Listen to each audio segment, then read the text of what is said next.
আসলে অনেক বছর আগে বাংলাদেশ থেকে বহু চিঠি মানে ডিরেক্টর সবাই আসতো ছবি করার জন্য।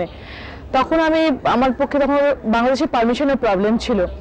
তবুও সেই সময় আমি একটা ছবি করেছিলাম মোহাম্মদ আকবর বলে, বেনু ভাইয়ের ছবি। সেটা বাংলাদেশে জানি কাঠমান্ডুতে শুটিং করেছিলাম। আমি ঝন্টু ভাই করেছি, বেনু ভাই করেছি, সিদ্দিক জামাল নান্টুর ছবি করছি, ওনার চিটার নাম্বার 1। তারপর উজ্জ্বল সাহেবের সঙ্গে করেছি তীব্র প্রতিবাদ।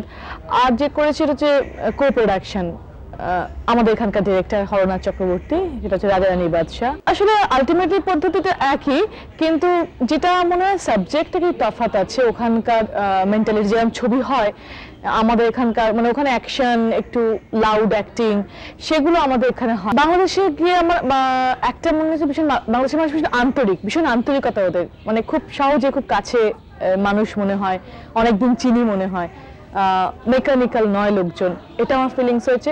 কোথায় যাচ্ছ? জানি না, সরে যাও। তোমার কি মাথা খারাপ হয়েছে? তুমি কাদের ওপর রাগ করছো? যারা নিজেদের ভালো মন্দ বুঝতে পারে না তাদের ওপর? শান্তা, আজ আমি ওদের কাছে মাস্তান হয়ে গেছি, মাস্তান। ছি, তোমাদের লজ্জা করে না?